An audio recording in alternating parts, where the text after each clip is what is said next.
If you were to think of Chip and Joanna Gaines, what would you picture first? It's likely that you see them as master home designers, prosperous business moguls, or perhaps even as characters on the hit home improvement show Fixer Upper. It's common knowledge that their career has had a significant role in their admirers and success. The Gaines family, however, provides a different perspective on their narrative. The 5 stunning Gaines children are the protagonists of this tale. Their children remain the center of their universe, even if their incredible house improvements have captivated millions. Their children's occasional appearances on television or social media are well known, but it is far from the only aspect of their lives.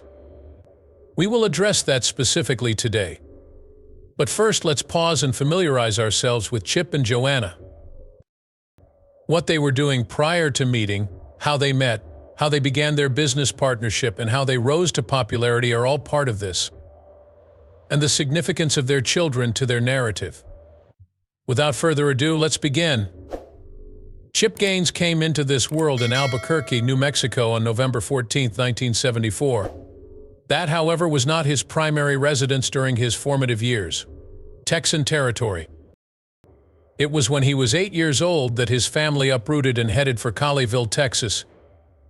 He had an early interest in athletics. During his junior and senior years at Grapevine High School, he was a baseball player. His primary positions were second base and third base. As he matured, the fervor remained constant. Upon graduating from high school, he continued his baseball career at Northlake College. The Chip kept on chipping. His exceptional performance drew the eye of Mike Sullivan, a coach at Baylor University. In an effort to advance his baseball career, Chip decided to move to Baylor University for his sophomore year. His fortunes turned around the moment Coach Sullivan stepped down. He was not rostered by the new coach. Chip, meanwhile, did not entirely abandon Baylor following that. A bachelor's degree in business administration was his reward for his unwavering academic commitment. We think he knew he was smart from the start because he was always quite intelligent. That is why he began his journey into real estate while still a college student. When he was younger, he got his start in the sector by flipping properties. That, we believe, is the genesis of his current success in managing a number of different firms. Indeed, Magnolia is the subject at hand. Now is the time to bring Joanna to life. Forget it. Wichita, Kansas is the site of Joanna Gaines's birth on April 19, 1978. She had a completely different upbringing than Chip's did when she was Stevens before becoming Gaines.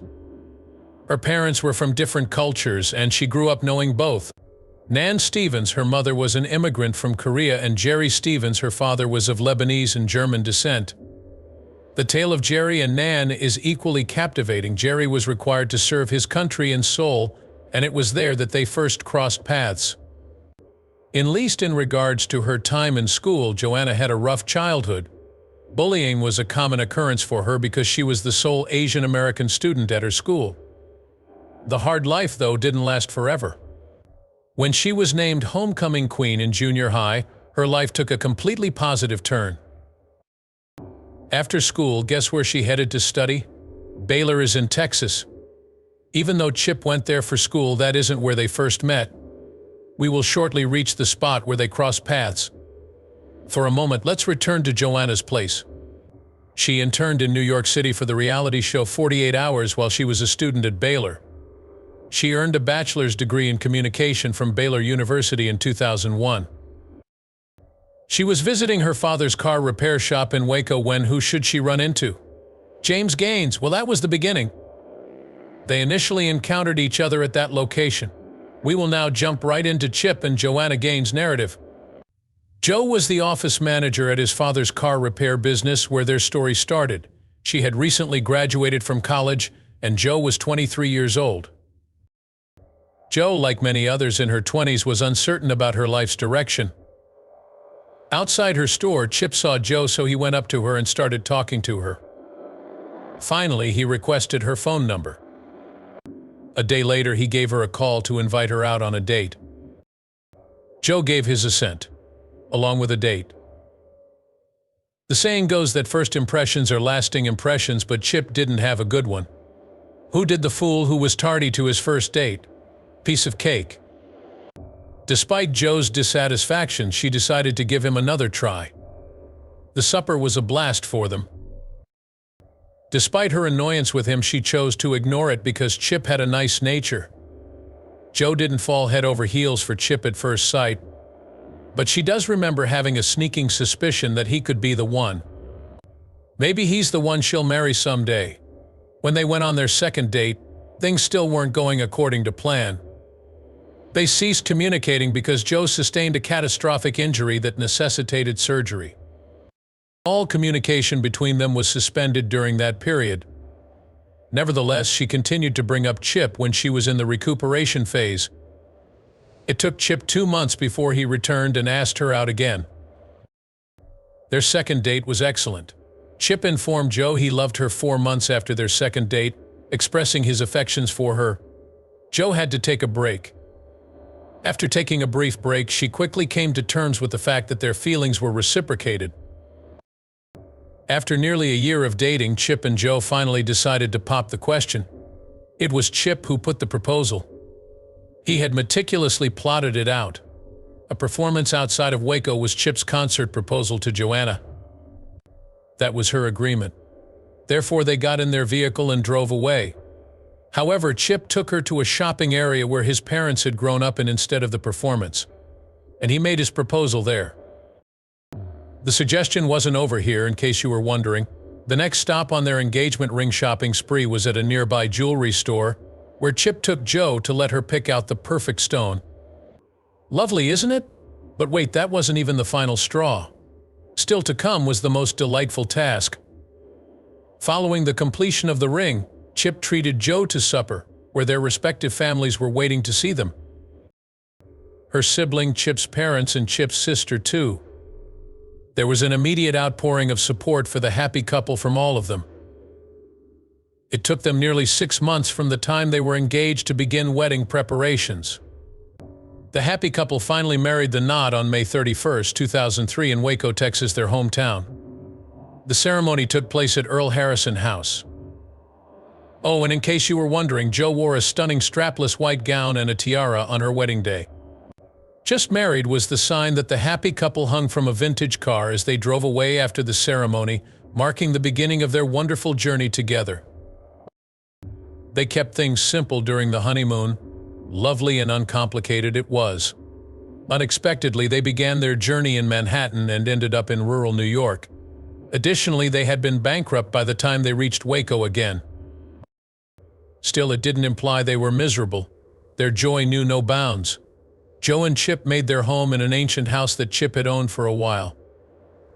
The condition of the place was appalling. That place wasn't quite a home, as Joe remembers. After nearly a month of renovations, they were able to make that property habitable. That is exactly what they did for the first 30 days of their marriage.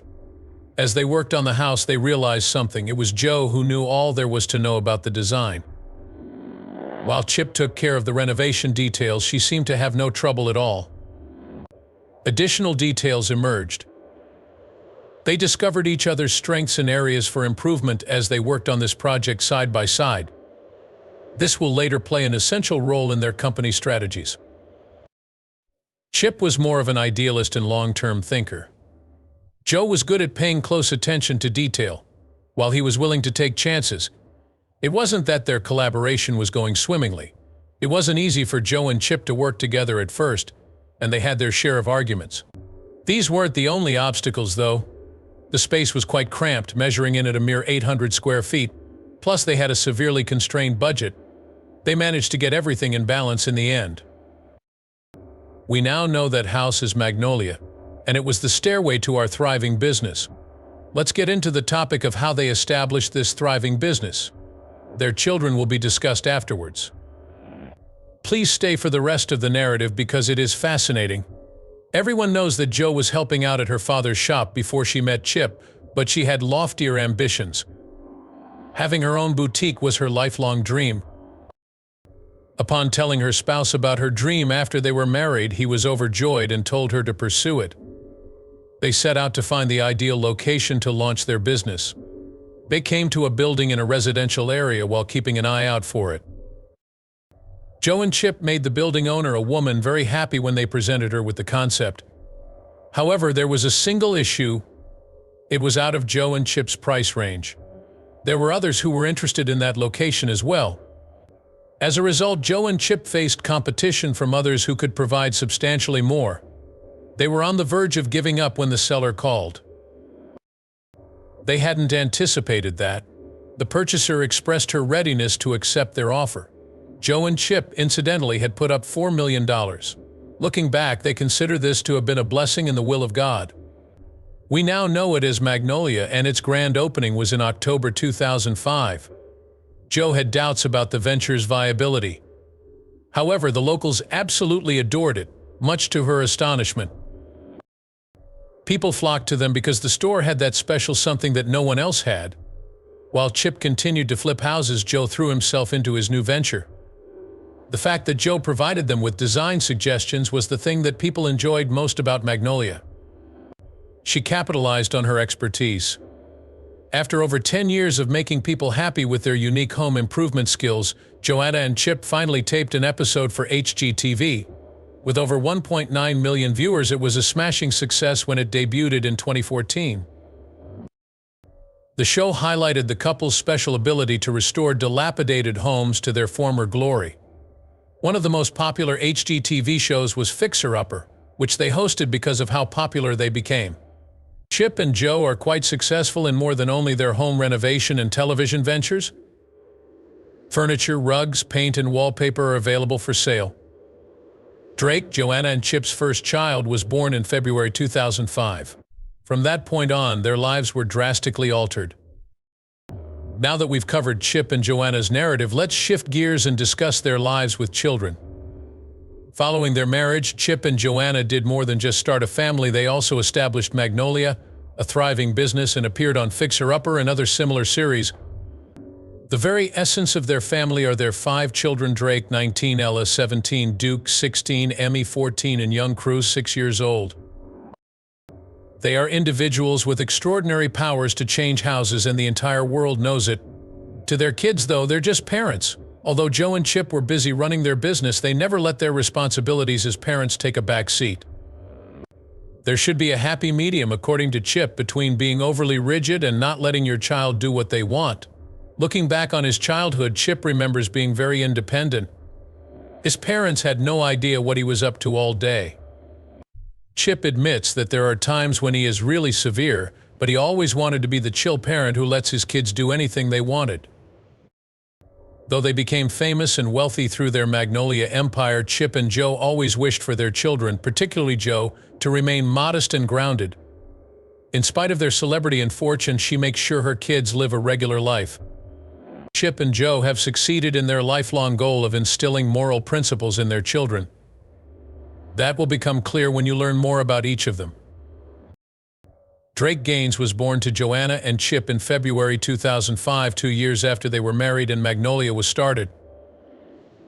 He was their firstborn child.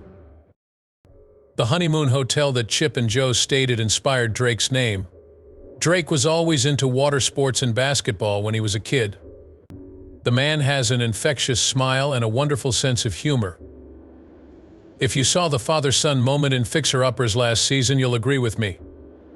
Their conversation was lighthearted and lively. When Drake reached puberty, he couldn't wait to get his driver's license. Joe and Chip were as well. Joe was visibly upset and Chip was terrified as Drake rode away for the first time after getting his license. After graduating from high school in May of 2023, Drake departed for college in August of 2022.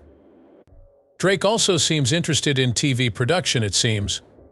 When asked about his and Joanna's formative years as parents, Chip reflects on the incredible and terrifying things that happened to them. The famous Chip and Joanna were nonetheless vulnerable to the unknowns of parenthood despite their fame. Since you are unsure of what to do, it is always difficult.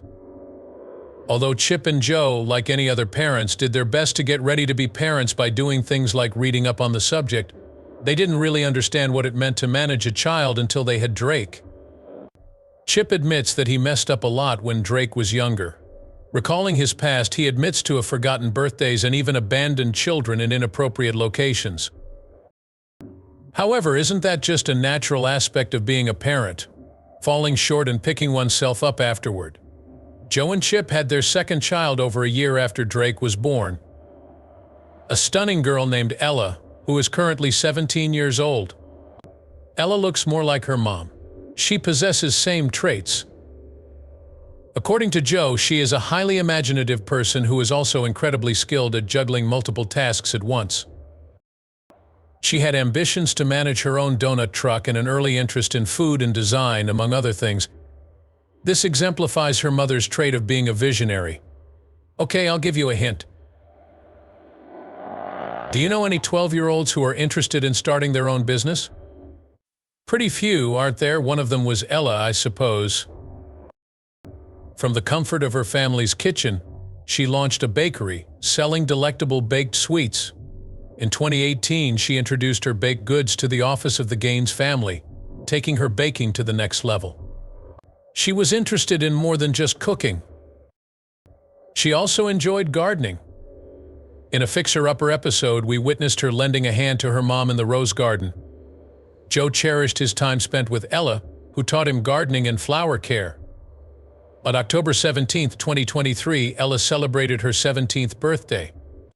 Now we move on to Duke. Duke was born to Joe and Chip on May 23, 2008. Not only did Duke get his father's wonderful looks, but he also inherited his brother Drake's sense of humor. Season 5 of Fixer-Upper gave us a taste of Duke's intriguing character. He tagged along with his father and football star Tim Tebow as they built a house that could accommodate wheelchairs. What did he do, though?